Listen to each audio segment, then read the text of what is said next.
42 anos. Olha aí. Chegando. Muito bom, muito bem. Já tenho várias Já é coisas nosso pra te convidado. recomendar. A Trina é aquelas... Já é nosso convidado. Olha aí. Já tenho... é tudo nas minhas costas, né? Chega tudo... É por isso que... tem que arrumar as costas. Não, é porque é tudo é minha. E aí, Gabriel? Estamos gravando.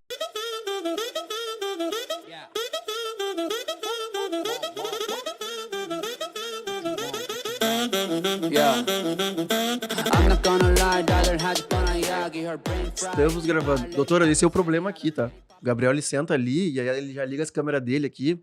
Já começa realmente a fazer as tomadas necessárias. Ainda bem que tem uma edição de Anne Bianchi, né? Que nos salva, que é a esposa e sócia também aqui dos Estúdios Combo. Um beijo. Onde nós estamos agora aqui. Então, agradecer... nem sei qual é. A nossa câmera é essa, né? A do doutor é essa, então. Não, a do doutor é aquela lá, ó. Essa aqui é de nós três. Isso. Perfeito. Isso. Ensina pra ela aqui, Gabi, como é que faz aqui, como é que Depois ele vai ter que me dar esse parecer. Deve ser o terceiro episódio que a gente grava no estúdio novo. É isso aí. Não, pois é que agora me deu um estalo aqui que talvez eu tenha olhado pra todos os dias pra câmera. Mas é bem isso, a gente tá todo dia se ambientando, né, com essa sensação e aí novidades, ambiente novo, sempre vai realmente fazer com que a gente queira se reinventar, né? Uhum. É isso aí. Então, agradecer a presença, doutor. A gente sempre tem uma coisa aqui, que como ele falei, tenho os 2 filhos, chegando em setembro, faço meus 42 anos, e com o tempo, a gente vai aprendendo que o bem mais precioso é o tempo. Com certeza. Né? Então, lhe agradecer por deixar família, os pacientes, trabalhos, empresas e tudo mais, para vir aqui com a gente compartilhar, porque tudo isso aqui começou com um único ideal: compartilhar histórias de pessoas que têm experiência daquilo que estão falando, têm verdade no que estão falando. Sim. E, repito, com muita frequência, é o podcast de 5 horas com uma mensagem, é o livro de 600 páginas que fica um parágrafo, mas que realmente, como já fui tocado várias vezes em certos momentos, a gente tem essa certeza, já passamos dos 100 episódios aí, que as histórias sempre tocam alguém. Né? Então, poder ajudar alguém é a nossa maior virtude aqui. E obrigado mesmo por estar aqui com a gente. Maravilhoso, eu só quero agradecer também a vocês essa oportunidade de estar aqui podendo contar um pouquinho da minha história e ao mesmo tempo, com toda certeza, eu acho que o viés de toda a nossa luta científica sempre vai acabar realmente lá na ponta chegando a um benefício para a sociedade. E eu acho que nós, como vivemos em sociedade, somos pessoas sociáveis por natureza, né? Convivendo nesse ambiente, primando por esse caminho, onde um faça o bem para o outro, mãos dadas, nós vamos todos muito longe, né? Com certeza.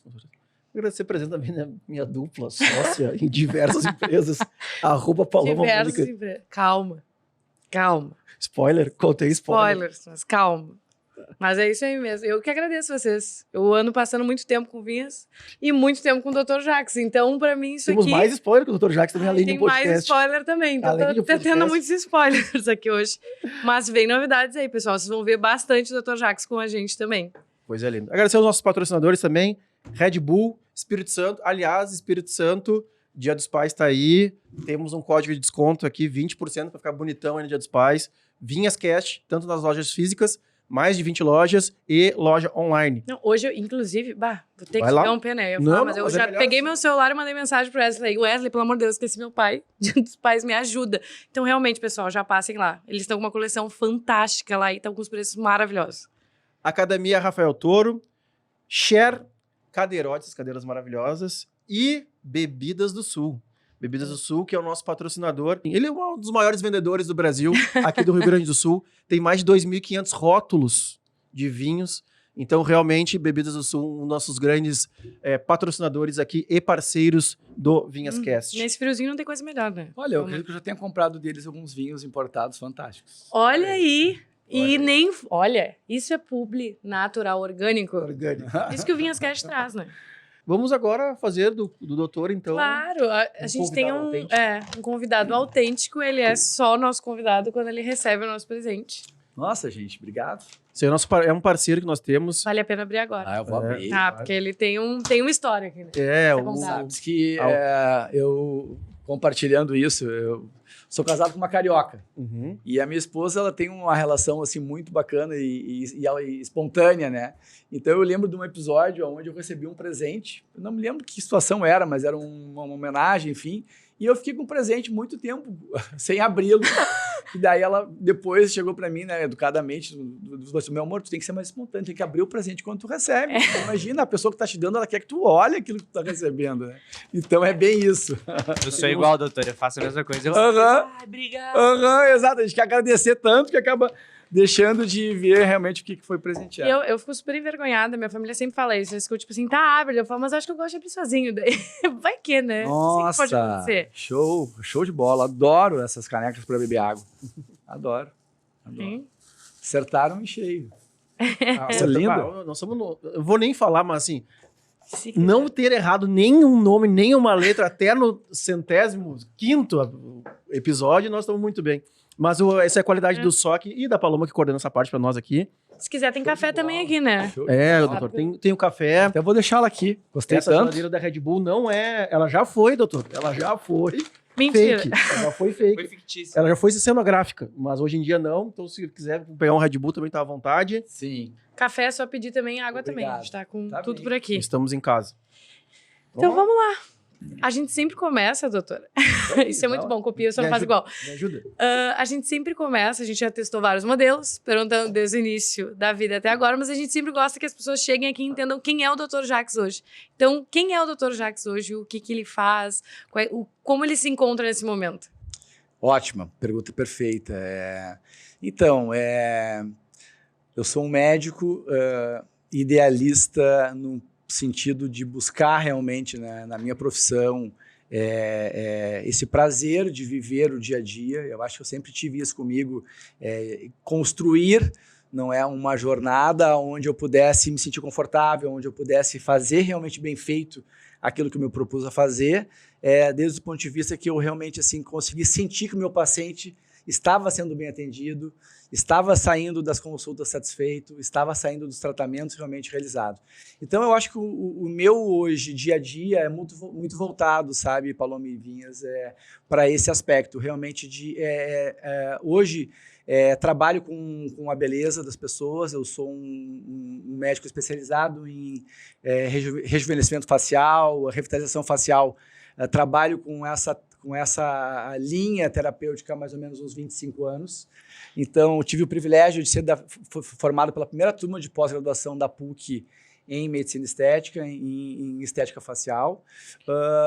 Sou formado pela Fundação Faculdade Federal de Ciências Médicas, não é a antiga católica, hoje também chamada de Universidade das Ciências da Saúde, que hoje também agora tem biomedicina, farmácia e outros cursos, como enfermagem também lá na nossa antiga universidade.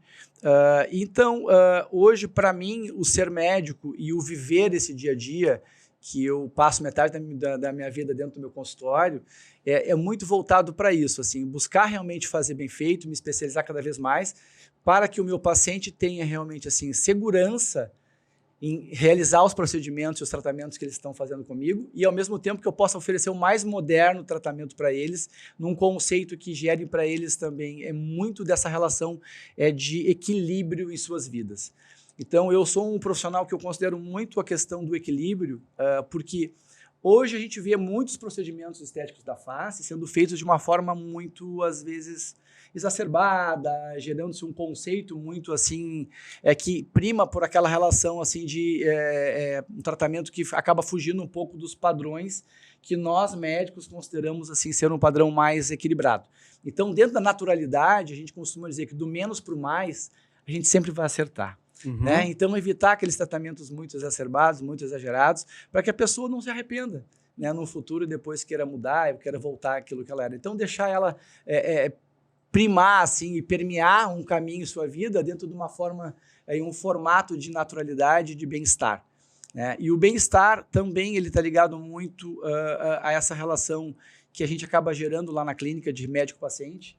Então, uma relação de amizade, uma relação de companheirismo, de troca, onde a gente consiga entender realmente a necessidade do paciente e consiga dar para ele conforto assim, durante os atendimentos, durante a nossa, né, linha terapêutica ali de relacionamento. Eu fiquei lhe ouvindo e tem que ser uma relação, né? Todo mundo ao final de tudo, tudo são pessoas, né? Empresas, consultórios, tudo acaba em pessoas.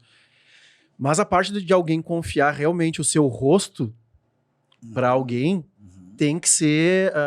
tem que confiar bastante, né?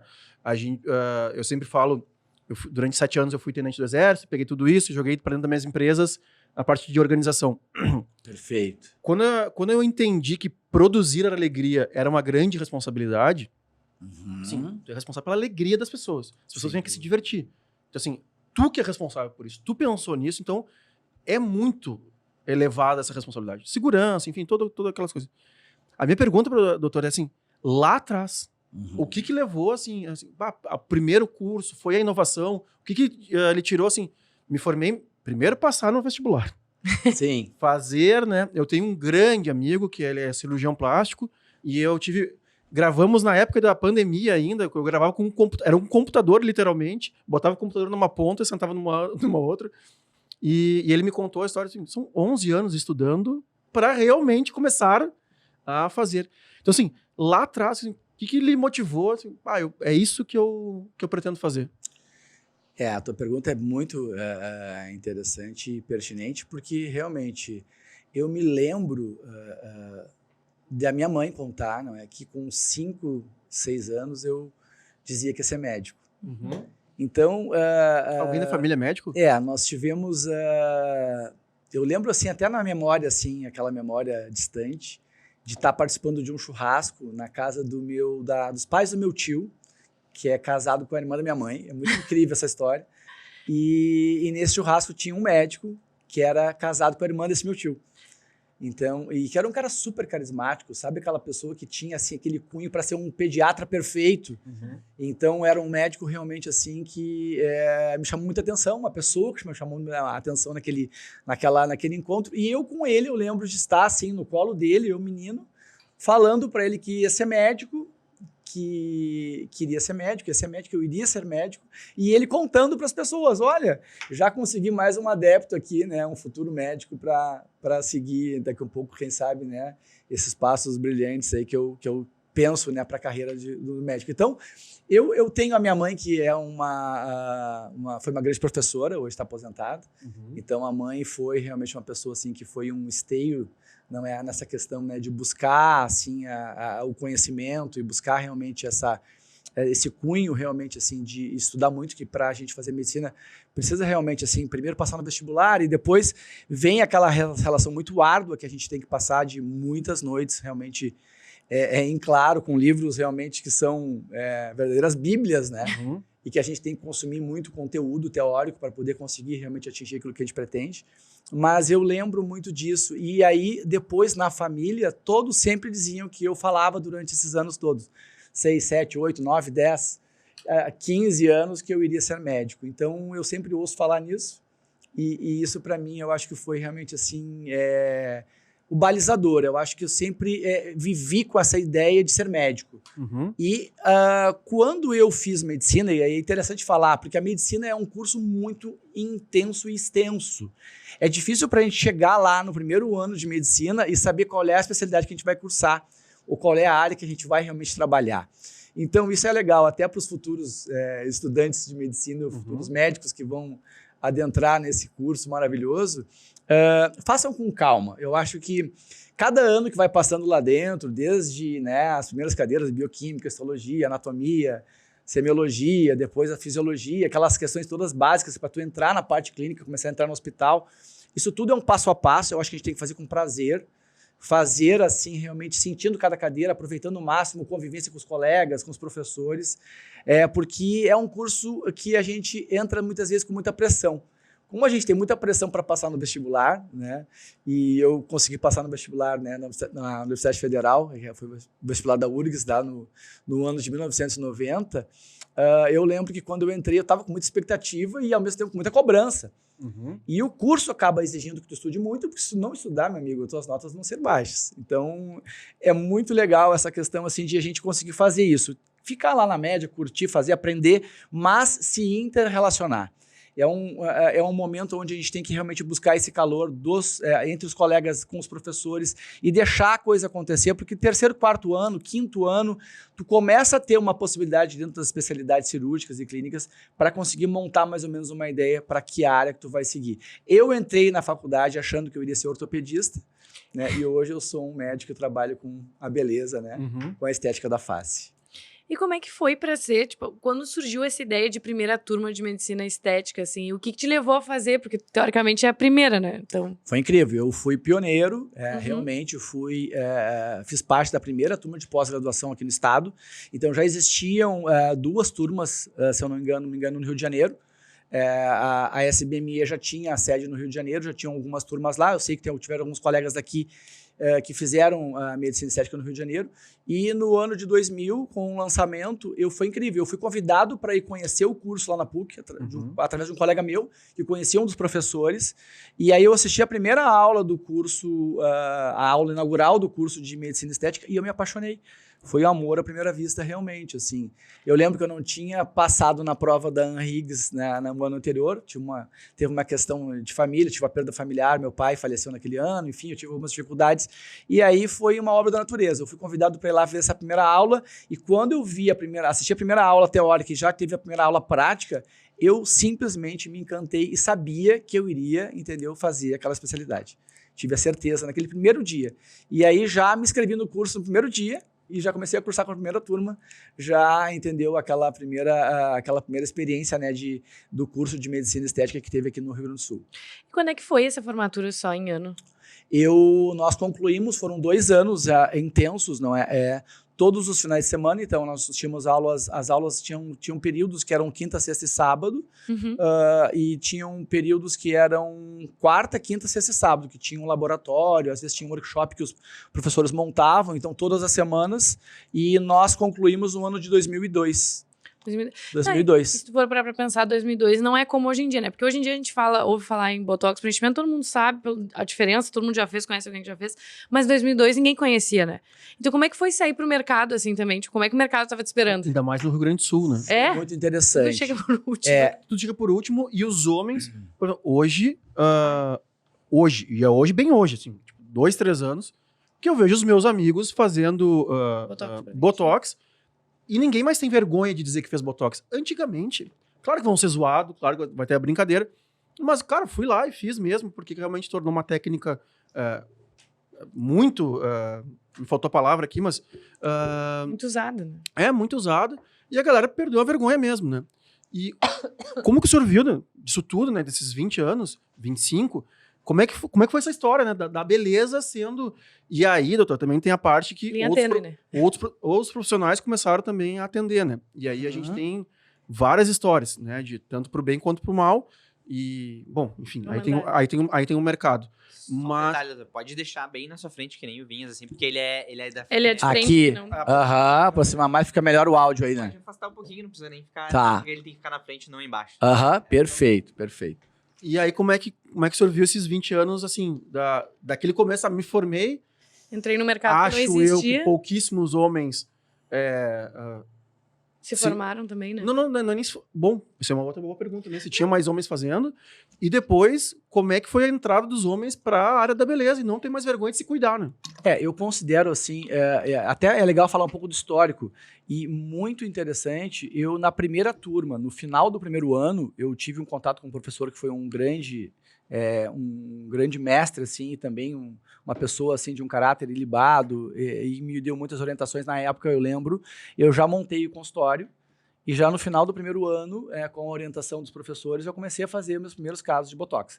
Então, o Botox foi o tratamento que eu realmente elegi, a aplicação da toxina botulínica, né, que é o nome científico para essa relação do método, né, utilizado, que é um método fantástico, porque como ele atenua as rugas de expressão e gera um potencial, né, de resposta anti-envelhecimento, ele acaba realmente sendo assim, não é? No momento que ele foi lançado no mercado, ele começou a ter uma relação muito exponencial de utilização. E eu considero que os homens acabaram entrando, entendeu, nesse viés de buscar essa relação com o conceito anti-envelhecimento de uma forma bem natural, porque as mulheres foram realmente o primeiro público a utilizar. A vaidade feminina ela é imbatível e é muito legal que seja assim, porque realmente assim, a gente consegue perceber que as grandes tendências, não é, foram realmente assim, preenchimento de lábios, né? Os procedimentos eles foram tendo uma série de detalhamentos, né, evolutivos ao longo dos anos, muito em função do público feminino. Né? E os homens vendo as mulheres, né, buscarem essa relação, né, de embelezamento, enfim, de diminuir um pouco aquela textura, né, aquela face mais cansada, então dando aquela expressão melhor no olhar, diminuindo o pés de galinhas, ali aquelas ruguinhas de expressão, né, diminuindo aquelas rugas da brabeza, eles foram conseguindo também acompanhar. Uhum. Hoje a gente tem uns 70-30, vamos dizer assim, né? 70% do público, 80% que utiliza ainda é o público feminino, não é? E os homens estão chegando nesses 20%, 30% aí, que daqui a uns anos vai, com certeza, equilibrar de uma forma realmente bastante próxima. Mas é muito interessante ver esse histórico todo. Como eu fui da primeira turma, né, Paloma, que eu estava te falando, nos bastidores ali, lá no ano de 2000, eu consegui ver toda essa construção. Então, toda essa construção, nesses 25 anos que eu estou envolvido, né, quase 25 anos envolvido com essa área, é muito interessante hoje a gente conseguir construir parâmetros e entender muito sobre as relações, inclusive da entrada desses novos profissionais, não é? Que são profissionais não médicos que estão se utilizando das técnicas que antigamente eram só técnicas utilizadas por médicos e que também estão tentando estudar, enfim, estão tentando, não é, se prepararem para esse mercado. Hoje existe realmente aí alguns divisores de águas e algumas relações que nós estamos procurando construir e também trazer realmente na relação de leitura de protocolos de biossegurança, que a gente considera muito importante a proteção, em primeiro lugar, do nosso paciente, não é? A proteção da nossa sociedade, a proteção das pessoas, não é? E gerar nesse mecanismo todo um entendimento que está muito ligado aos primórdios lá de como tudo começou e como tudo isso veio evoluindo, como tudo na vida, né, Vinhas? Uhum. A evolução natural dos processos, não é? Desses procedimentos e a própria relação de aceitação do mercado e a própria, vamos dizer assim, não é, evolução científica e tecnológica, a indústria farmacêutica tem nos proporcionado, a indústria tecnológica também, com equipamentos hoje de lasers, luz pulsadas, não é? Ultrassom micro e macrofocado. Hoje está sendo lançado, eu tive em São Paulo agora, está sendo lançado o endolaser, que é um endolift, que é uma técnica incrível que faz um tratamento também. Doutor, se o senhor puder traduzir para mim. Minimamente invasivo, mas muito bacana. Todos esses itens, eu vou agradecer, porque eu tenho certeza que é dúvida de um monte de gente. Maravilhoso. Que nem eu sempre uso aqui, nós entrevistamos uma Miss Rio Grande do Sul, Brasil, sei lá, a Lohane. A Lohane, e eu aprendi que era cropped. Hoje sem problemas aí nessas... Então, eu estou sempre aprendendo. Aqui na verdade, isso aqui é uma grande consultoria que a gente fez aqui, a gente botou o nome de podcast. E a gente traz volta e meia alguém. Então, porque eu acho que eu anotei pra mim aqui, porque o senhor falou em biossegurança, e qual é a diferença de biomedicina? Porque eu sei que tem, a minha esposa é dentista, tá? Mas ela faz canal, ela não trata com beleza, inclusive ela trata do outro lado, só da dor. Sim. Né? Mas conheço várias colegas dela que são dentistas e tem alguns indo pro lado voltando pra faculdade fazer biomedicina, e eu não sei por quê. Sim.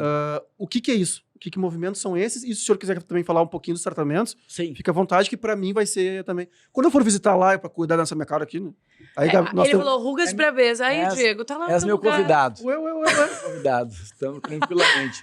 E sinta-se já convidado. Muito obrigado. A acessar o nosso trabalho. Ou seja, está precisando, tá? Eu vi que eu recebi uma consulta rápida aqui, uma analisada rápida. Entendeu? Mas é muito bacana, viu, Vinhas? E é muito prazeroso também poder falar um pouco dessa relação do histórico, porque como a gente está vendo tudo acontecer desde o início, e como a gente está observando o movimento, não é, da sociedade em busca desses tratamentos, então existe hoje um número infinitamente, não é muito grande de pessoas que procuram por esses tratamentos, então era óbvio que iriam aumentar realmente de uma forma significativa ou iria acontecer esse movimento de outras especialidades, até a própria odontologia, não é, se valer daqui um pouco de procedimentos que já vinham alguns profissionais fazendo, nós já víamos alguns cirurgiões dentistas, né, que tinham a especialidade bucomaxilofacial, fazia algumas técnicas de estética nasal, entendi, orelha, algumas relações de mandíbula, enfim, para poder, né, retrognática, enfim. Então, eles vinham já se colocando nesse meio.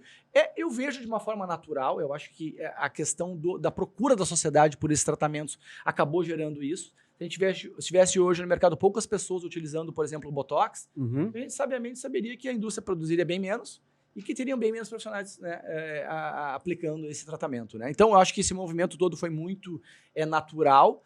E o que a gente fez? Como a gente está desde o início lá vendo tudo isso acontecer, eu sempre fui muito, entendeu, assim, preocupado com aquilo que eu lá no início falei, não é? Trabalhar num ritmo, entendeu, onde eu fosse evolutivamente crescendo naturalmente. Então, eu sempre fui econômico com os meus tratamentos, sempre procurei levar as aplicações dos meus pacientes sempre de uma linha, entendeu, com cautela, do menos para o mais, e sempre procurei entender que o paciente iria ficando mais protegido e mais seguro, menos propenso a uma reação, se eu fosse trabalhando com doses menores e fosse evoluindo ao longo das semanas numa busca de um resultado natural.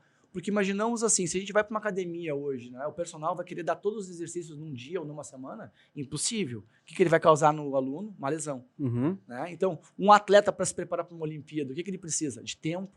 Então, ele precisa gerar um estímulo e ter uma resposta a cada relação de crescimento num ritmo progressivo e cumulativo e um progressivo e evolutivo para que a gente consiga chegar num lugar realmente mais assim palpável e mais assim, vamos dizer, numa relação de maior excelência para aquilo que a gente está querendo buscar. Então, os tratamentos médicos para face, os tratamentos estéticos para face, eles seguem essa mesma linha.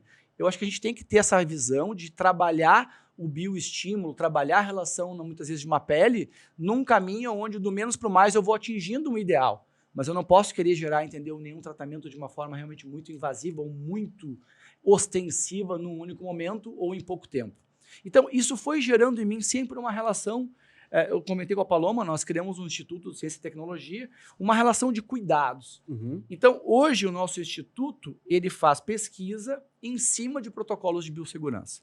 Então, eu acho que hoje todos os cursos que estão orientando ou que estão aí gerando conteúdo para os profissionais não médicos, tanto biomédicos como os odontólogos, que hoje eu chamo eles de odontólogos, porque eles trabalham também com essa parte de estética, né? Não só dente, né? Mas também são chamados de dentistas. Mas eu vejo que esses cursos que hoje formam os biomédicos e os odontólogos para o campo da estética devem e precisam se atentar a isso. Protocolos de biossegurança, cada procedimento, cada técnica de preenchimento, ela tem um protocolo de biossegurança. Ela deve ter um protocolo de biossegurança, porque somente assim a gente vai conseguir gerar realmente uma proteção, muito abrangente para o nosso paciente, para o nosso, vamos dizer assim, processo evolutivo como profissional. Então, a gente acaba se resguardando e muito também com relação ao futuro dessa área linda, que é realmente essa área da estética facial. Eu falo muito em estética facial, gente, porque eu sou especializado em face. Eu tenho colegas que trabalham comigo que fazem a parte corporal, mas a minha especialidade é totalmente face. Então, a gente conseguiu entender que os protocolos de biossegurança hoje são uma necessidade e eles realmente vão entrar no mercado logo, logo aí, de uma forma com bastante assim, cuidados e com bastante assim, uma construção bastante progressiva para todos esses profissionais que estão entrando aí novos no mercado. Eu vou contar uma historinha para quem eu gosto de tentar dar uma traduzida às vezes. Tipo, mas, um copinho d'água. Mas eu tenho um irmão, não vou dar os nomes aqui porque para não prejudicar ninguém, mas um grande amigo meu padrinho de casamento, e ele estava com o joelho machucado. E aí ele foi num fisioterapeuta. Obrigado. Aplicar acupuntura. Vou resumir muito, o fisioterapeuta não esterilizou a área, ele estava com uma bursite no joelho, ao aplicar a agulha no joelho, agora se sabe, né? Uma bactéria muito forte entrou para dentro do joelho. Esse cara ficou 2-3 dias em casa, não mexeu o joelho. Ele é hiperatleta, joga futebol todos os dias, faixa marrom do jiu-jitsu. O cara pratica muito esporte. Resumo da ópera, ele só não perdeu a perna e depois não morreu porque ele foi para um hospital. Então, e é só entre aspas, né? O Léo vai nos matar se eu falar só acupuntura. O Léo é um outro grande amigo que foi para a China, é acupunturista, tem todos os cuidados do mundo, não foi com o Léo. Mas percebo exatamente assim a questão, porque da técnica. Exatamente. Sim. Então, assim, o quanto é importante realmente. E aí eu não vou entrar aqui em discussões de quem pode, quem deve, quem não deve, mas é o protocolo. Sim. Você vê, é uma aplicação de uma agulha que tecnicamente ela vai num ponto específico ali, não é superficial, porque atinge, não é aquela relação, não é do que eles falam, dos meridianos, enfim, né, dos pontos nervosos ali do setor a ser tratado, mas é uma aplicação superficial, a gente diz assim. Porém, ela tem, entendeu o quê? Ela tem uma ultrapassagem da barreira da pele, que é o nosso órgão de proteção. Então, aí, ao inocular, né, um germe um germe comensal da própria superfície da pele, olha o perigo, olha o grau, não é, de comprometimento e olha, entendeu, a gravidade do que poderia Ficou 10 dias no hospital, um cara mega atleta, um cara forte, quase ficou 10 dias no hospital e os médicos falando, cara, se tu não viesse pra cá em 2 dias é certo que a gente ia ter que tirar tua perna, e se tu não vem, essa bactéria é tão forte que tu poderia morrer. Sepse. Então, assim, e a sepse é risco de vida iminente e muito, muito complexo. Então, assim, vamos pegar esse gancho, eu achei bem interessante, porque o que a gente está falando em biossegurança está muito ligado a isso. Muito ligado a isso. E depois eu vou contar um pouquinho do porquê que eu comecei a fazer, entendeu, essas pesquisas, esses estudos dentro do nosso instituto, e por que a gente criou isso. Porque aí tu está me falando de um procedimento que foi feito que é para ser minimamente invasivo, não é uma cirurgia, é uma aplicação de uma acupuntura e ao não limpar, ao não higienizar corretamente, né, o tecido humano ali, ele inoculou uma bactéria e essa bactéria acabou gerando todo um percurso. Imagina, a gente teve aí uma pessoa que foi internada há 10 dias, a gente teve uma equipe médica sendo mobilizada para tratar, não vamos entrar no mérito se foi com convênio, foi particular, como foi, mas enfim, foi todo um trabalho, não é, que teve um dispêndio, imagina um hospital, disponibilizando leito, um dispêndio financeiro de medicações, não é? Se a gente for pensar em ecologicamente, totalmente infundado, olha o que ele teve que tomar de antibiótico, altera a flora intestinal dele, prejudica a saúde dele, prejudica a sociedade no todo, porque tem um custo desmedido, dispendiosamente, sem necessidade, e toda uma dinâmica que acaba gerando o quê? Um processo, entendeu, que vai realmente, assim, para a vida dele causar um certo trauma, uma certa condição, entendeu, que não é boa para a condição de saúde de ninguém, ficar 10 dias internado por uma situação que poderia ter sido evitada. Então, eu acho que o termo é esse, ser evitado. Então, o porquê protocolo de biossegurança? Então, um protocolo preventivo, né, ao nosso ver, ele traz realmente um equilíbrio e um contraste muito importante quando a gente pensa em estética de face, quando a gente pensa em tratamentos estéticos da face, porque, primeiramente, a gente quer o bem do paciente. A gente não quer que o paciente chegue lá e saia de lá com, né, um lado diferente do outro, né, ou com algum quadro de intercorrência, né, muito inchado no dia seguinte que não possa seguir as suas atividades, ou que ele vai ter alguma complicação, uma intercorrência ou alguma complicação. Então, a gente vai pensar sempre na prevenção de qualquer movimento que seja contrário àquilo que é o nosso ideal. O ideal é deixar o paciente mais feliz, mais satisfeito, mais saudável, e ele estando saudável, com a pele saudável, a pele bonita, com viço, com brilho, com equilíbrio, ele vai estar mentalmente também saudável, vai produzir mais, entendeu, nos seus afazeres e vai ser uma pessoa, não é, que vai produzir mais para a sociedade. Eu acho que esse é o viés. Então, quando a gente constrói os protocolos de biossegurança e começa a fazer um mapeamento, a gente começa a fazer toda uma leitura de quantas intercorrências, gente, estão acontecendo hoje, nesse minuto, a nível Brasil. Então, a gente começa a pegar números e a entender números e a começar a discutir números entre os colegas. Simplesmente, nós temos um número que vai variando aí entre 100 mil e 200 mil novos profissionais para os próximos 1 ano e meio, 2 anos que vão entrar no mercado. Que é aquele movimento que tu disseste. Por que muitas pessoas hoje estão deixando os seus cursos e indo fazer biomedicina? Não é? E a grande maioria, a grande amassadora maioria está indo para a biomedicina para se posicionar dentro do mercado estético, para trabalhar com estética, entendeu? Muitas vezes da face ou estética corporal, entendeu? Só fazer um parênteses, doutor. Tratamentos assim, de estética realmente puramente voltados para um curso que, na verdade, não oferece, não é? Esse movimento, mas que ele dá para ele o que é uma graduação que possibilite que esse que esse profissional depois faça cursos especializadores, cursos assim técnicos, e que ele possa aplicar os tratamentos, curso de botox, curso de preenchimento para o bigode chinês, um preenchimento de lábio, e ele vai fazendo isso no mercado. O mercado já gerou uma aceitação hoje.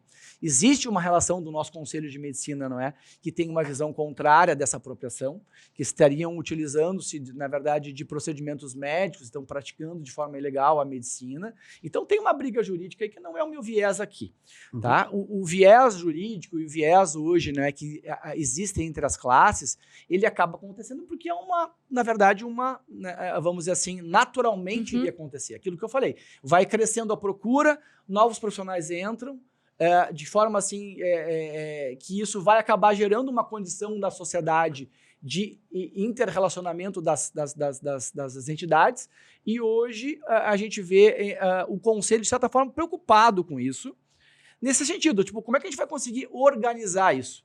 Eu conversei com alguns colegas do Conselho e do próprio Sindicato Médico, me passaram isso. Puxa, a gente está com dificuldade de entender aonde esses profissionais vão chegar. Então, esse cuidado, na verdade, eu acho que deveria ser mais amplamente debatido. Então, o viés jurídico eu deixo para aqueles que estão cuidando disso, né, seguirem. Agora, o nosso viés aqui é a preocupação com a população. E isso eu não posso me abster. Quando eu fiz o meu juramento lá, quando eu peguei o meu diploma, o meu canudo, eu brinco, né, que é o juramento de Hipócrates, é muito claro. Eu realmente, entendeu, fiz o juramento de curar, de proteger, de tratar, né, de forma incansável o meu paciente para poder gerar para ele a cura, antes de qualquer, entendeu, de benefício ou de recebimento de algum honorário. Então, né, se eu estou dentro de um shopping, até brinquei com a Paloma, né, vejo uma pessoa passando mal caída, tendo uma crise convulsiva ou uma parada cardiovascular, ou né, algum quadro, assim, um evento mais extremo, eu vou me debruçar em cima dele, entendeu? E eu tenho certeza que eu vou fazer o meu melhor para tentar salvar aquela vida antes de pedir o cartão de crédito, né, da familiar para passar, entendeu? E poder realmente receber qualquer coisa em troca daquilo, né? Então, eu acho que é isso, a nossa volição de fazer o nosso melhor para o nosso paciente. Então, o Instituto foi criado com esse viés, pesquisa científica, para definir quais são os melhores, entendeu, cuidados que eu devo ter para praticar, entendeu, o quê? Para praticar um procedimento estético na face. E aí, a nossa surpresa, não é? Que a grande maioria dos cursos não é? Não tem nem... Não passa seguem, não seguem. Nós tivemos, então, um caso que foi nos relatado, de uma menina de 25 anos, que foi fazer a aplicação de Botox num curso, né, de estética, né? Então, tinham alunos ali, e que ela tinha acne ativa. Olha o problema. Não, mas é que isso aí, doutor, é que no nosso meio, a gente trabalha com muitos jovens, né? O tempo todo a gente está cercado de jovens. Isso aí aparece assim... Vou fazer um curso de Botox. Quem quer ser... Vou modelo. Dar o nome aqui. Exato. Modelo eu uso a cobaia. Mas beleza. Vamos Ainda bem que eu tô... Vamos com o modelo. Quem quer ser modelo? Eu disse, cara, a chance de ser uma grande fria é gigantesca. Não, de dar um... Mas como tá todo mundo querendo ficar bonito no Instagram, todo mundo querendo ficar bonito no TikTok, todo mundo não sei o quê, as pessoas... A pressão social te induz a querer acessar essas coisas de uma forma não tão profissional. Um pouco pela necessidade também de pagar um ticket mais acessível, encaixe no bolso, enfim, jovens, né? Enfim, então eu acho que foi mais ou menos o caso dessa paciente. Ela submeteu ao procedimento, tá? E, gente, a gente não tá contra, entendeu? Assim, que exista, entendeu, formação. Mas essa formação, ela tem que ser adequada. Entende? A gente sabe que, por isso que eu falei lá no início, o histórico da procura dos procedimentos estéticos, ele vai crescer exponencialmente muito nos próximos anos. Então, isso é um caminho sem volta. A gente vê que, na verdade, o apelo, realmente assim, a demanda de pessoas querendo os procedimentos, vão fazer com que existam muito mais cursos. Mas esses cursos precisam se adequar. Esses cursos precisam seguir uma normativa preventiva para que a gente possa não ter casos como o dessa menina que eu vou relatar. Então, ela tinha uma acne ativa, tá? A gente soube que, assim, pouca higiene se fazia, então... Nesse curso, né, o cuidado com a questão do campo estéreo, um campo com minimamente, não é? Os produtos serem colocados de uma forma adequada, o enluvamento, a higiene das mãos dos alunos ali. Então, não tem um protocolo, não tem uma base ali sendo ensinada para isso ser feito de forma sistemática. Sim, a cultura já está sendo aplicada ali também. Né? Chega aqui, corre aqui, vem aqui, agora tu aplica. Então, ele põe a luva de qualquer jeito. a pessoa sai de lá da frente que fez o pagamento, vem deitar na maca, daqui a um pouco, entendeu? Suando, sem lavar a face, tu entende? Então, esses pequenos detalhes que a gente não só, entendeu, assim, ouviu relatos, mas a gente acabou tendo, entendeu, alguns colegas que presenciaram dentro dos próprios cursos, muitas vezes, que são dados, entendeu, inclusive para médicos. Eu acho que precisa de uma normativa. Então, essa paciente tinha acne ativa, então não foi cuidado, não foi visto isso pelo professor que estava ministrando o curso. O aluno simplesmente aplicou Botox em cima de uma lesão acneica na testa. Ela fez uma inoculação devido ao processo, entendeu, de solução de continuidade que tinha, porque tem germes ali naquela região, enfim. Isso traduzindo, foi quando enfiou a agulha e empurrou para dentro. E colocou um germe para dentro da corrente sanguínea, para o seio cavernoso, e ela teve uma lesão, entendeu, cerebral, fez uma meningite, entendeu, um quadro de encefalite, na verdade, né, não meningite, e ela fez um quadro de encefalite severa. E depois, assim, foi um caso bem traumático, enfim, ela ficou, acho que mais de 25 dias internada. E eu, sinceramente, não soube o desfecho, tá? Mas eu soube que foi um quadro bem grave e algo que poderia ser evitado. Porque existem as contraindicações. Então, quando você tem contraindicação, você está seguindo o quê? Uma prevenção. Não, então, as contraindicações, o processo todo protocolar, ele é parte do nosso estudo também, da nossa relação de aprimoramento desses protocolos de biossegurança. Eu falo isso com toda... Eu sempre falo, eu não poderia ser da área da saúde nem amarrado. A minha esposa volta e meia, ela quer me apresentar um raio-x, alguma coisa assim. Amor, eu não tenho nenhum prazer. Nenhuma curiosidade sobre isso. Porque eu sinto a dor das pessoas. Eu não gosto. Fiz curso na época de quartel de socorrista em ambiente confinado, para entrar no meio de destroço, para não sei o quê. Mas assim, quando é a última opção sou eu. Né? Jogando futebol uma vez, quebraram o braço, ninguém quer chegar perto, fatura esporte. Tá, mas é porque aquela pessoa precisa muito mais do que eu, no meu sentimento de dor, eu vou lá, porque o mínimo do socorro básico ali eu fiz alguns cursos. Mas não poderia ser, porque eu já fico imaginando essa menina, meu Jesus. Mas, seguindo, doutor. Então a gente chegou à conclusão que as pesquisas são para a gente conseguir organizar essa parte da porque limpeza. O mercado ele se organizou, né? A gente vai ter novos cursos, isso é um fato. Não tem mais como voltar e deixar só com o médico. Tipo, a demanda do mercado, ela teoricamente, ela se estabilizou. Vai ter isso.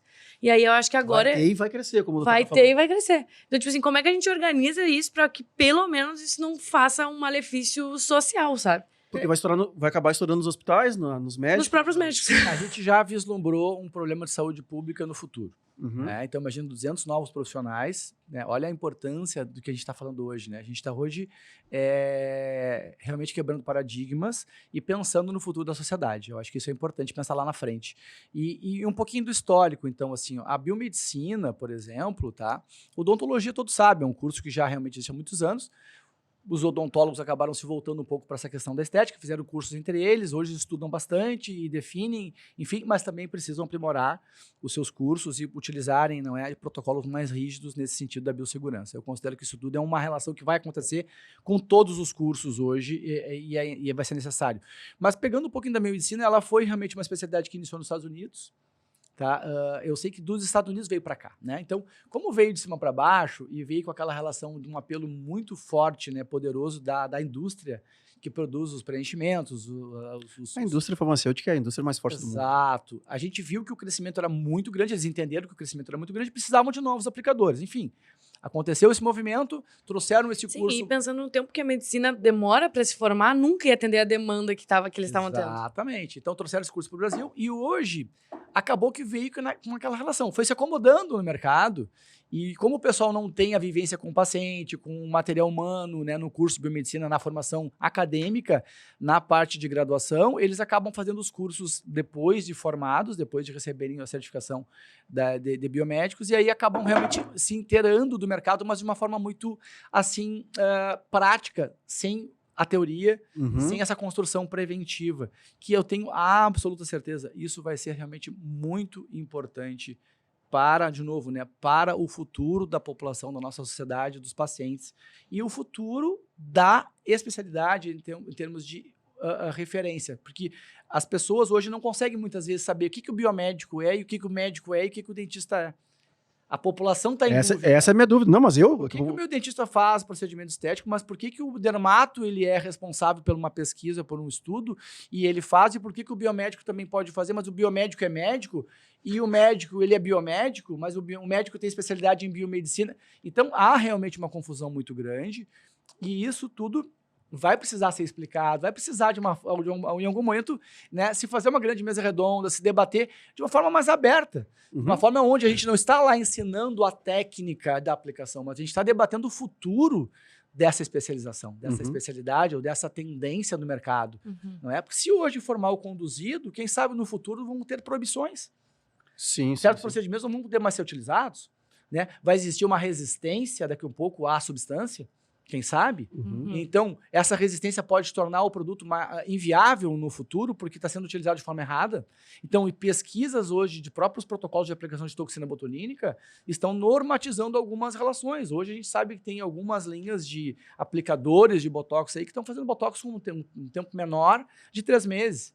E aí a gente já sabe que isso aí vai gerando uma produção de anticorpos. E aí tu cria um sistema vacinal e daqui a pouco essa pessoa não vai poder mais ter acesso. Fala um pouco mais, doutor. Essa parte, eu tenho algumas... Eu vou anotando pergunta aqui, né? Então é muito interessante, sabe, esse complexo todo que está hoje esclarecer o pessoal ao nosso alcance, e a gente com 25 anos de experiência conseguir entender e valorizar isso pensando no futuro, né? Pensando no hoje e pensando no médio e no longo prazo também, não é? Então, aplicar Botox de menos em 3 meses, o que causa, doutor? Só para a gente conseguir levar a informação. É muito importante você fazer com um profissional que tenha o conceito e o conhecimento da técnica, que saiba indicar, fazer o diagnóstico correto, não, né, seguir uma receita de bolo. Então, a quantidade de unidades correta, se tem indicação primeiro ou não tem para fazer para aquela queixa que o paciente está apresentando. Então, fazer uma consulta adequada, fazer toda uma relação de anamnese adequada, para ver se o paciente não tem nenhuma contraindicação, né? Que se não está com uma acne ativa, não está com uma lesão de pele, uma crise herpética, né? Um lúpus. Então, tem algumas contraindicações específicas, algumas relativas. Então, fazer essa leitura e aí aplicar a dose correta nas áreas corretas e fazer um intervalo de aplicações no intervalo correto de tempo. Se você fica aplicando uma substância que estimula anticorpo, porque a toxina, o nome já diz, é uma toxina. É um corpo estranho, uma substância estranha que entra no nosso organismo. O nosso organismo cria o quê? Anticorpos para combater essa substância. Que nem ela cria contra um vírus, contra um fungo, contra uma bactéria. E aí, esse anticorpo, se você ficar estimulando ele de tempos em tempos, num período curto de tempo, você vai fazer o quê? Uma memória imunológica, ele vai crescendo e ele vai criando uma cobertura que nem o sistema de vacina. E aí você passa a não ter mais, entendeu? Nenhum tipo de sintoma, não é? Ou sintomas seriam mais brandos, digamos assim. Todo mundo viveu agora o Covid, né? Então, a ideia da vacina. Então, porque daí você tem o quê? Um anticorpo que amplamente vai combater aquela substância quando ela entrar no teu organismo. Então, criou memória imunológica, o Botox não faz mais efeito. Perfeito. Isso é uma perda, assim, muito grande para aquela, não é, pessoa que não vai mais poder ter o resultado que ela gostaria de ter. Até porque se essa pessoa no futuro vier ter uma lesão neurológica, ela vai precisar, entendeu, muitas vezes para tratamento de paralisia espástica, o que tem de melhor resultado hoje é o Botox. Aí em grandes quantidades para tratar casos, não é, da fisiatria, né, casos realmente assim da neurologia, casos mais severos que envolvem essas paralisias. Então imagina uma pessoa porque aplicou Botox errado, lá no futuro precisa de uma iniciação nesse tipo de terapia para um caso mais dramático, ela não poder utilizar, não é? A gente está caricaturando um pouco, mas a gente tem que pensar em tudo. Não, mas eu acho que é assim, doutor, para a gente conseguir, para a população entender, porque o que o senhor falou, assim, biomedicina, se é médico, se é biomédico, se é o odontólogo, se é não sei o quê, realmente precisamos falar sobre isso, né? Mais um dos assuntos que precisamos falar mais sobre isso. E eu tenho algumas perguntas aqui, do tipo assim, protetor solar, doutor, funciona? E a outra que eu vou fazer, dicas para eu fazer em casa. Eu amo tu. Agora. Maravilhoso. Depois que tu virou pai, tem uma mudança que eu sou tua fã nesse momento. Por esse momento aqui, tipo, eu preciso de um corte, Anny. A gente vai ter. Pra eu me lembrar e postar isso. Porque o Vinhas, ele é destaque. Dá, pra mim hoje. Muito obrigado pela minha sócia, minha parceira aqui. Depois eu te pago aquilo que a gente combinou. É publi, né?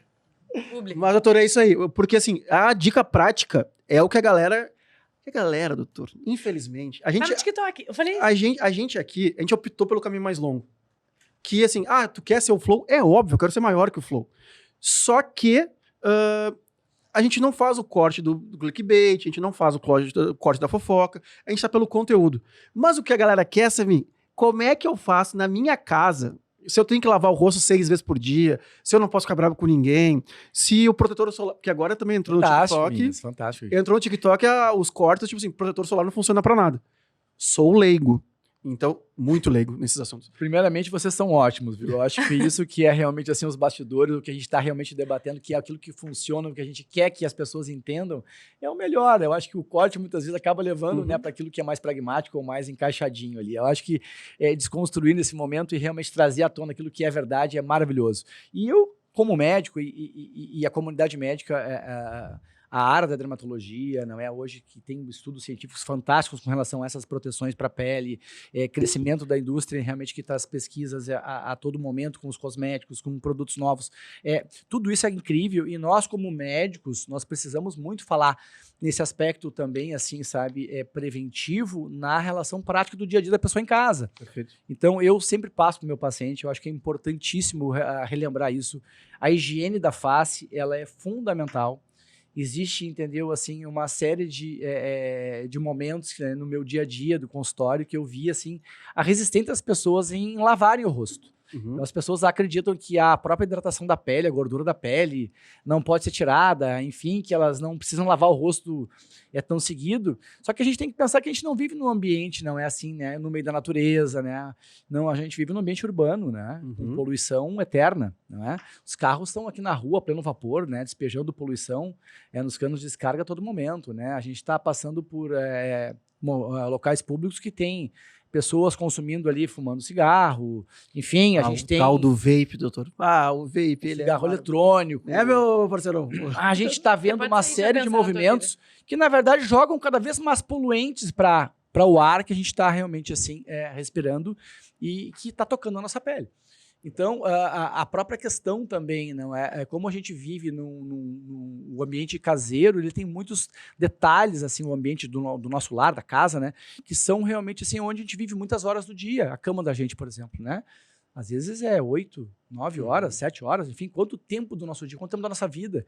E o travesseiro, muitas vezes, está lá há anos, né? Meu Deus, eu vou jogar meu... Quando é que você troca o travesseiro, né? Então, quer dizer, que é na verdade, um grande acumulador de ácaros, né? Um grande acumulador, né, de matéria orgânica. E isso tudo é muito natural a gente, né, conviver e as pessoas acabam se esquecendo. Então, lavar, higienizar a face sempre de manhã, quando acordar, tá? Um sabonete que tenha uma relação de não muito impacto na pele. Procurar sabonetes mais, assim, suaves, como os sabonetes que a gente usa para lavar a pele do bebê.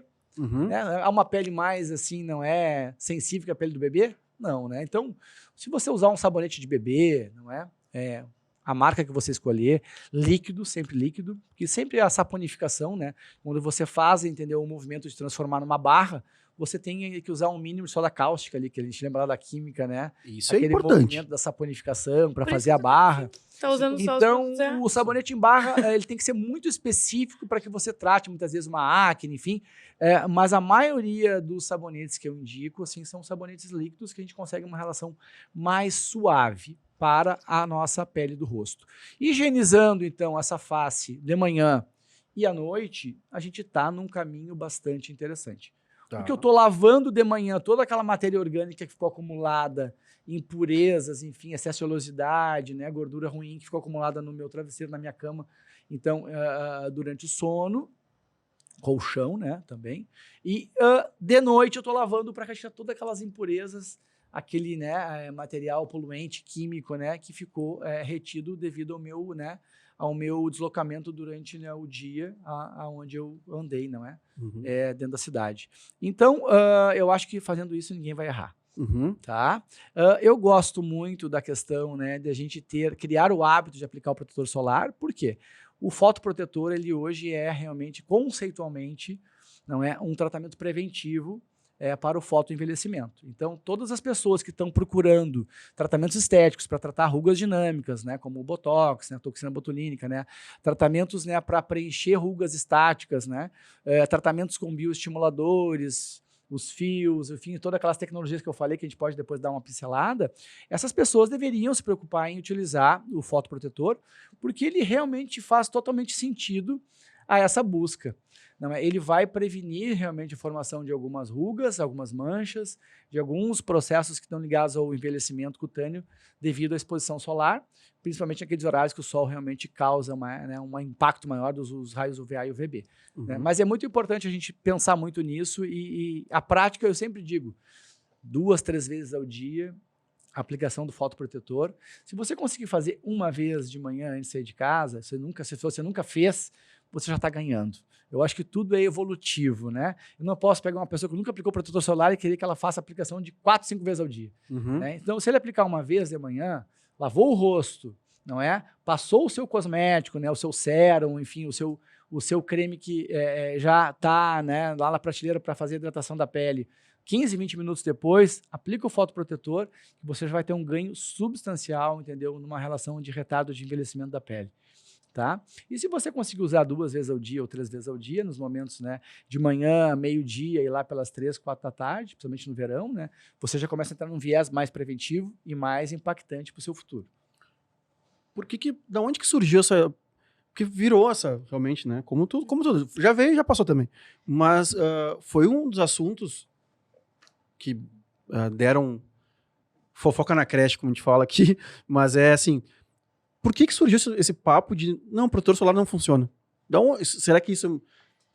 Quem é que diz isso? Por que disseram isso? O que a gente pode considerar, tá, é que existem, assim, inúmeros produtos. Tá? Quando eu falo de face, a gente tem produtos mais específicos para face. Algumas marcas trabalham essa linha mais específica para face. O que a gente pode dizer com a questão de que o protetor solar não funcione? Existem algumas, entendeu, assim, sabe, linhas de produtos que tem lá na parte bioquímica, que é o Tinosorb, tá? Existem hoje pesquisas, até o Dr. Léo Ribeiro fala bastante disso, que é necessário que se atinja um nível X lá dentro da pesquisa para que ele seja eficaz. Talvez seja isso, tá? Então não sei se é bem isso, mas existem ali muitas marcas que não atingem essa consistência eficaz no sentido bioquímico desse filme na pele. Então, aí a gente acaba tendo realmente assim, chove no molhado, né? Ou seja, aplicou e não vai ter o benefício da proteção do VA e UVB. Mas também, eu já ouvi um pouco no mercado alguma tendência daí depois disso, de pessoas que aquele, né, papo de botequim, vamos dizer assim, aquela questão do dia a dia das pessoas nas mídias sociais falando, isso vira um telefone sem fio. Né? O protetor solar não funciona, o protetor solar não funciona, então alguém começa de uma forma apócrifa, né, ou seja, que ouviu falar, aí dizia que não funcione. Então talvez está tomando um vulto maior, né, aí nas mídias sociais, esse tipo de assunto, mas com certeza não tem fundamento. Né? O protetor solar ele é necessário para a prevenção do fotoenvelhecimento. Ou seja, do envelhecimento cutâneo devido à exposição, não é contínua, né, ou assim cumulativa aos raios solares, tá? Se eu pegando a embalagem na mão, tem algum item que eu olhe lá para saber se ele chegou nesse do que o senhor falou? Isso está realmente ainda em discussão. Estão tentando, né, os órgãos de Anvisa, enfim, estão tentando fazer com que exista, tá? Pelo que eu saiba, isso está numa construção. Então, ainda realmente melhorando esse fator aí, que é esse fator protetivo realmente que precisa ter. Tá? Perfeito. E a gente volta no viés da indústria, né? A indústria eu não quero muito, porque falar mal do Xandão e falar mal da indústria, a gente pode ficar... A indústria farmacêutica no mundo inteiro é bem perigoso. A gente tá aqui pra isso, né? A gente tá aqui pra isso. A gente tá esperando o dia que a gente não vai conseguir. A gente acredita que vai entrando cada vez, não é, no padrão mais tecnológico e mais, assim, né, realmente consistente, né, no sentido de que se tenha resultados para a população, não é? Naquilo que se busca. E voltando ali um pouco para a parte de biomedicina, de odonto e tudo, eu queria só fazer um comentário, porque, obviamente, eu sou jovem. Deixa eu voltar rapidinho. Porque a gente Tem um detalhe que a gente falou lá, realmente, da nossa aplicação de higiene de face e fotoprotetor, e você me falou de uma formulazinha mágica, entendeu? Para se utilizar em casa. Eu gostaria muito de lembrar, e a gente está voltando muito, entendeu, à tona nessa fórmula, que é a fórmula do Dr. Ivo Pitangui, que todas as pessoas podem acessar, que eu vou deixar aqui uma dica que eu estou dando para minhas pacientes, então vou aproveitar para dar essa dica também,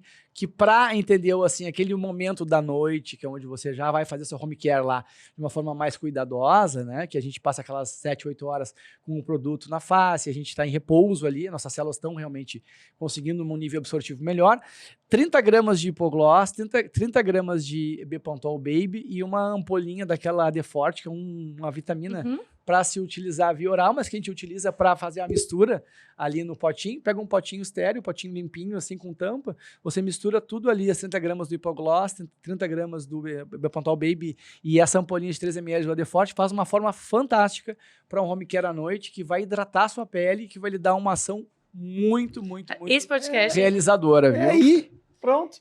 Agora, é aí que eu tô errando. É aqui, é ali. Não, eu digo lá em a gente casa, fecha com chave de ouro. Aí lá tem em- o início, meio e fim a nossa redação aí do home care.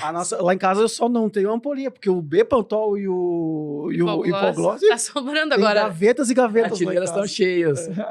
Não, e só para também quem conhece a Lu, nossa arquiteta ali da Combo, ela já está fazendo esse tratamento há 1 semana e meia, né? Então, assim, quem tá acompanha a pele da Lu. Porque ela já está trazendo isso à tona dentro do nosso escritório. Porque o Dr. Jacques já tinha passado essa dica. Maravilhoso. Entendi. Mas vamos lá, Paloma, então. Não, eu ia trazer um pouco da parte social, assim, também, né? De, cara, como a pressão social, e eu acho que tu veio muito bem quando tu falou isso, faz com que as pessoas não pensem sobre o cuidado e a exposição que estão se colocando. Então, assim, realmente, cara, quando a gente pensa em face, em pele, é um assunto super delicado. E as pessoas com essa pressão social de estar, sei lá, seguindo um preenchimento labial, um botox, pra estar bem no Instagram, no TikTok, enfim, as redes que estão aí, elas acabam realmente cedendo para se tornarem modelos ou, enfim, um ticket mais baixo a qualquer oportunidade que atinja só isso. E esquecem realmente a exposição que estão se colocando, lembrando que isso tudo fala sobre saúde, né? Então, acho que também é uma pauta que a gente tem que falar, porque hoje em dia a pressão social, e não só na área da saúde, eu acho que quase todas as áreas, ela faz com que a pessoa ela acaba pegando todas as oportunidades que tem no mercado, né? Ah, qual é a fórmula mágica de ficar rico amanhã? Compra esse curso. Ah, qual é a fórmula mágica de ficar perfeito com filtro de Instagram? É o preenchimento de R$200 aqui em 15 vezes. Compra esse preenchimento. Então, as pessoas estão tão nessa de rapidez, de fórmulas mágicas, que elas acabam consumindo e se expondo a condições que realmente elas podem vir a se tornar algo fatal e é um assunto muito que a gente tem que falar hoje em dia, sabe? Eu vejo assim, de uma forma muito... quer fazer alguma colocação? Não, por favor. Eu vejo de uma forma muito importante essa questão do consumo. Isso a gente chama de níveis de consumo. Então, como é realmente hoje muito consumido pela população, isso também faz parte do nosso estudo. Então, o nosso instituto ele pensou, então, aonde vai chegar esse nível de consumo? E olha como é importante a gente buscar hoje algumas prerrogativas e buscar realmente assim, normatizar isso dentro de uma relação onde a gente sabe que os cursos vão continuar existindo. Então, essa coexistência e esse ritmo que o mercado está nos proporcionando em termos históricos, a gente está vivendo um momento histórico. Isso vai crescendo, entendeu, nos próximos 2, 3 anos de uma forma que a gente vai se assustar até, porque eu consigo chegar num ponto que eu digo, não vai ter uma mulher, entendeu, daqui a uns anos que não vai ter feito um botox. Entendeu? Do planeta. Então, olha que coisa incrível. Claro que a gente diz 99, né, vírgula alguma coisa. Então, então é muito interessante e importante, até oportuno, não é, a gente poder também estar falando em cima do teu raciocínio, porque hoje, assim, como existe um consumo muito grande, as pessoas estão procurando, entendeu, alguma fórmula mágica ou rápida, né, para resolver a sua necessidade, a gente consegue realmente, assim, perceber que no momento que a gente chega num nível de auxiliar, não é, os cursos, de uma forma que a gente consiga assim, normatizar alguns parâmetros e chegar nesses protocolos de forma que lá na frente a prática, entendeu, tanto nos cursos como também nos consultórios dos recém-formados, daqueles profissionais que estão com, né, menos experiência no mercado, a gente conseguindo gerar, entendeu, uma linha preventiva eficazmente, nossa, a gente está fazendo realmente assim, a gente está criando um espaço que ele é realmente fundamental e ele vai ser muito assim, necessário lá na frente. Então, pensar hoje na questão consumo versus resultados rápidos e pensar nos parâmetros também de organização que a gente tem dentro dos estudos, a gente consegue dizer que é possível. Essa quebra de paradigmas, essa reconstrução, não é? E essa coexistência, e entender que a gente vai precisar sentar para debater essa coexistência das, entendeu, assim, especialidades, entendeu? E das, vamos dizer assim, profissões, tanto dos médicos, não é, entendeu, com esse convívio com os odontólogos. Hoje já tem equipes operando juntos, entendeu? Muitas vezes são chamadas para operar e aí uma co-irmandade, muitas vezes na área da cabeça-pescoço, da bucomaxilofacial, enfim. E a gente entender que a necessidade de um debate amplo e mais franco, pensando nesses protocolos, eu não vejo outra saída que senão isso. Uhum. E o biomédico vai entrar nesse debate porque ele hoje, usualmente, está no mercado. Então, ele está no mercado e aplicando, talvez, hoje, entendeu? Tanto quanto os outros profissionais que já estão há mais tempo no mercado. Então, é uma necessidade, entendeu, de existir esse debate, de se criar uma normativa para todos aqueles que trabalhem com a beleza da face, né, com a estética facial. Perfeito. Eu tenho uma última pergunta, porque a gente aprendeu isso faz pouco tempo, com um cara que é diretor nacional de eventos da Red Bull no Brasil, e ele falou uma coisa e eu achei muito legal isso.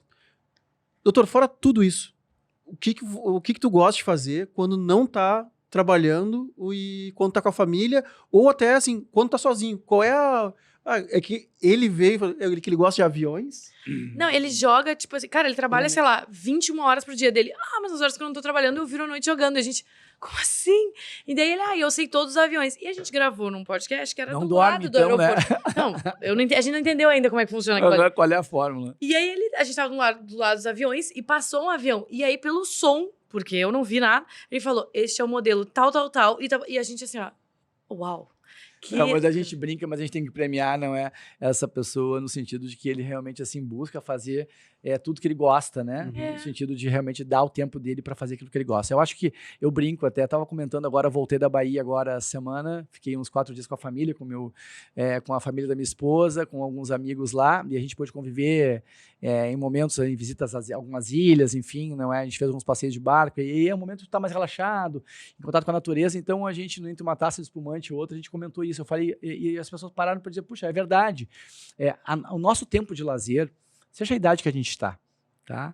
Então, ele é como uma ampulheta virada, né? Então, o tempo de lazer que a gente tem para viver nessa vida tá escorrendo, aquela areinha tá descendo ali. E vai chegar uma hora que vai terminar. Então, essa conscientização de que eu devo viver profissionalmente tudo de uma forma intensa e ser o melhor profissional possível naquilo que eu faço, maravilhoso. Mas eu sempre tenho que pensar que eu tenho que ter tempo para viver o lazer, né, da forma mais prazerosa possível. Ou seja, viver aquilo que eu gosto. O que é lazer? Né? Fazer aquilo que eu gosto. Isso aí. Né? Eu não vou fazer, entendeu, um hobby lá, entendeu? Vou jogar beach tênis porque meus amigos todos jogam, eu tenho que aprender a jogar, mas eu não gosto muito daquilo. Isso não é lazer. Né? O lazer é a gente fazer aquilo que a gente verdadeiramente gosta, porque é aquilo que vai atingir níveis de endorfina mais elevados, que a gente vai acabar vivendo de uma forma mais prazerosa, né, nosso tempo de vida aqui na Terra. Não é? Então eu acho que é isso que eu considero. E nos meus tempos, nos meus momentos vagos, assim, que eu tenho conseguido algumas horas, algumas manhãs, eu tenho conseguido muitas, né, essa questão que eu estou com um menino de 3 aninhos, uma menina de 1 aninho, viver esse momento, esse time deles, tá? Em família, a minha esposa é incansável, ela é uma pessoa que hoje tá lá agora cuidando dos dois, levando o Miguelzinho para a escolinha e depois dando toda a atenção para a Sofia, que a Sofia está em casa ainda em tempo integral, não está indo para a escola. Temos lá a babá que auxilia ela, enfim, mas ela é incansável em todos os detalhes, rotinas deles, né, o tempo todo, que me dá a possibilidade de trabalhar o tempo que eu trabalho e, ao mesmo tempo, conseguir ter esses momentos de lazer. Mas eu pratico yoga, pratico natação, né? Tenho uma piscina no condomínio mesmo onde eu tenho facilidade para nadar, não preciso estar me deslocando, enfim, e faço o meu yoga normalmente antes de nadar, então eu faço meu alongamento, minha meditação, e é um esporte assim muito prazeroso, que eu digo assim, meu, assim, é uma questão pessoal. É mais do que um exercício, assim, né? Eu digo um esporte para minha mente, né? Que eu consigo trabalhar muito a minha questão, assim, o meu relax naquele momento é fundamental. Às vezes não consigo ficar sem nadar. Então, às vezes, quando está um dia mais nublado, mais friozinho, eu fico, porque a piscina ela tem aquecimento, mas às vezes acaba dificultando um pouco. E nós temos uma prática familiar que é viajar. Uhum. Então, o nosso lazer familiar é realmente assim, a minha esposa é expert nisso, então está sempre procurando, né, os destinos, os roteiros. Os nossos 2 filhos, o Miguel fez o segundo aninho, o primeiro aninho dele foi no Rio, o segundo aninho foi na Disney, e o terceiro na Disney também. A Sofia agora vai fazer o aniversário de 1 aninho dela, provavelmente também no Rio, e o segundo aninho na Disney. A minha esposa quer levar para a Disney também, para fazer lá, né, mas a gente não sabe se o primeiro aninho dela vai ser aqui com a família dela no Rio, ou a gente vai fazer lá. Mas assim, viajar, gente, para mim é algo que extrapola qualquer destino, qualquer relação de percepção. Eu acho que toda vez que você pega um avião e vai para um local onde você vai conhecer e vai ter oportunidade de vivenciar culturalmente aquela região, aquele local, aquelas pessoas, aquela energia, eu acho que isso realmente, para mim, é um ponto de equilíbrio na minha existência. E basicamente é tudo aquilo também que une muito a nossa família, né? Hoje a gente vive assim dentro de casa, entendeu? Quadros com fotos de todos os momentos que a gente viveu, então a gente está cada vez com mais fotos e aquilo vai criando um elo de ligação entre a gente, né? Eu e a minha esposa e as crianças, que realmente não tem preço, não tem assim como a gente mensurar, é muito bacana. Como é que é pegar avião com 2 crianças? Gente, só consultoriazinha básica aqui. É uma curiosidade, Deus. Nossa, pergunta. Né? Nossa, olha, o Miguel é mais tranquilo, né? O Miguel é um aquarianinho mais tranquilo. A gente conseguiu, desde já do primeiro voo dele, a gente teve uma tranquilidade. Quando veio a Sofia, a gente começou a perceber que aquilo era muito dele, que ela é bem mais agitada. Ela é uma taurina com ascendente Áries, então é um foguete, né?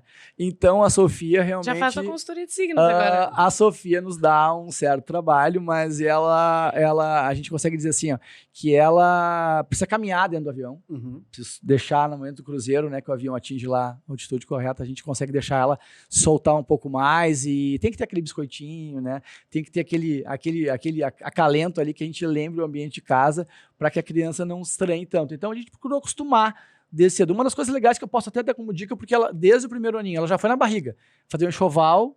Lá, a gente fez um enxoval dela na Macro Baby, do Miguel também, mas ela já foi na barriga, o Miguel também já foi. Então, eu acho que tentar o mais cedo possível. Tipo assim, um aninho e pouco, fazer uma viagem, pegar um avião, né? Porque o destino pode ser aqui, Floripa, né? Enfim, né? Então, não é a questão do destino, mas sim da questão de acostumar eles com o avião. E isso é uma das coisas que eu consigo dizer que já conseguindo deixar ela... Ela tá com 1 aninho e ela faz 1 aninho, aniversário em maio, né? 1 aninho e pouco, né? Mas já tá conseguindo ter um pouquinho mais, não foi como o primeiro voo. Ela foi um pouquinho mais tranquila esse último voo agora.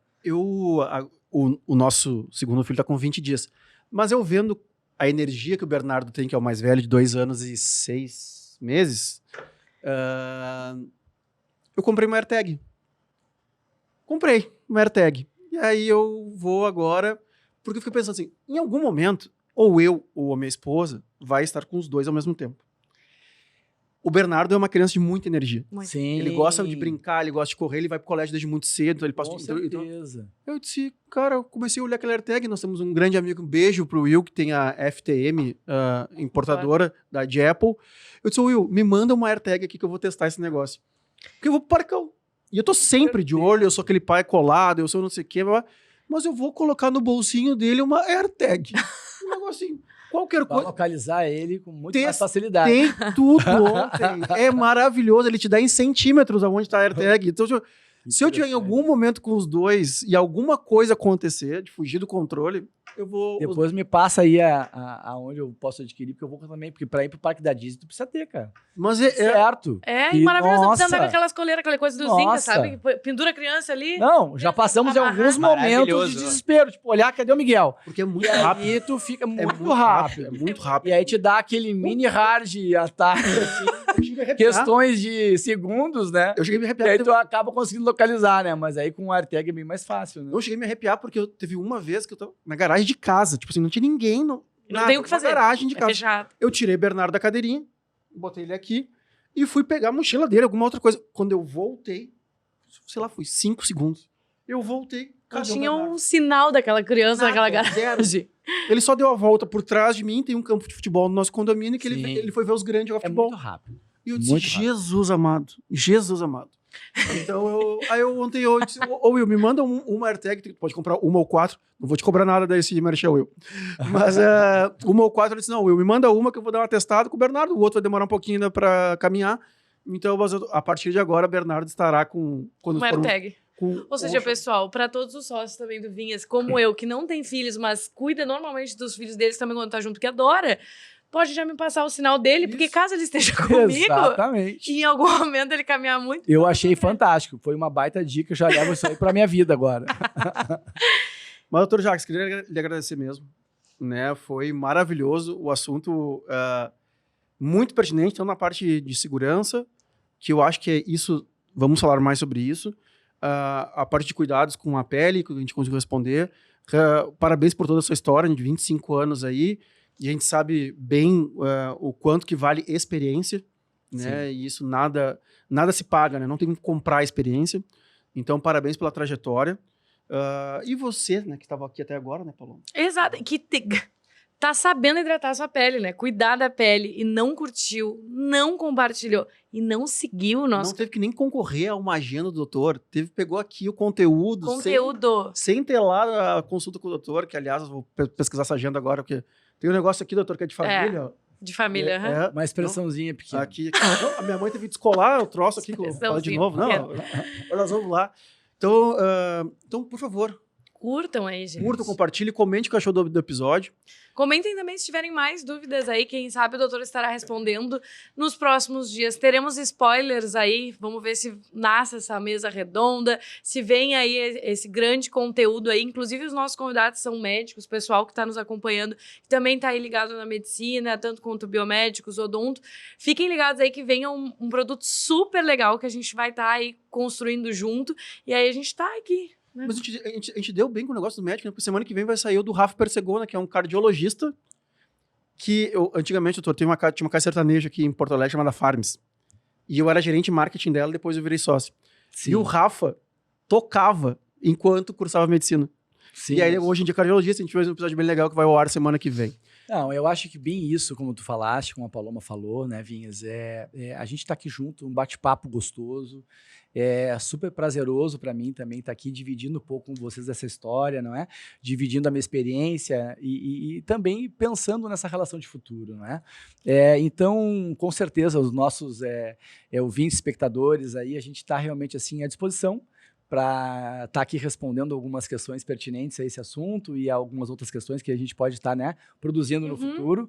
E o convite que vocês me fizeram, realmente, eu só agradeço, porque deixar de estar no consultório agora para estar aqui num bate-papo gostoso também estar construindo, não é? Esse caminho, né, de informações, fazendo aquilo que eu faço, né, com cada um dos meus pacientes na minha mesa de consultório.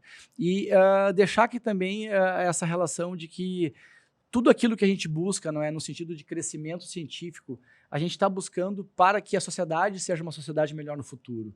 E eu acho que se a gente der as mãos, né, e pensar num nível, né, onde a gente gere debates francos, né, gere uma relação realmente onde os paradigmas sejam reconstruídos de uma forma inteligente, eu acredito que todos nós ganhamos com isso. Com certeza. Toda a comunidade. Doutor, quem quiser marcar uma consulta, como é que faz? Bom, as minhas mídias sociais estão aí, dr.jaquesleal, tanto no Instagram como no Facebook. Então, a gente pode disponibilizar para os nossos ouvintes e espectadores. Lembrando que o Jacques Leal tem um Czinho mudo, é o Jacques francês, né? dr.jaquesleal, e eu estou à disposição de vocês. Dúvidas também, a gente tem uma equipe lá que pode responder, a gente está disponível aí 100% aí nas mídias sociais e podem estar agendando devidamente o que precisar realmente do meu atendimento, eu estou disponível. Muito obrigado, doutor. Muito obrigado pela sua presença. Tá vendo? Olha aí o que eu te trouxe. Vamos resolver isso aí. Vocês são ótimos. Estúdios Combo, Gabriel. Muito obrigado, Gabriel. Muito obrigado, também. Muito obrigado, doutor. Obrigado, Gabriel. Ele também já sabe, né? Anne Bianchi, beijo. São todos meus convidados. Tá? Tchau, tchau, gente. Beijo do gordo.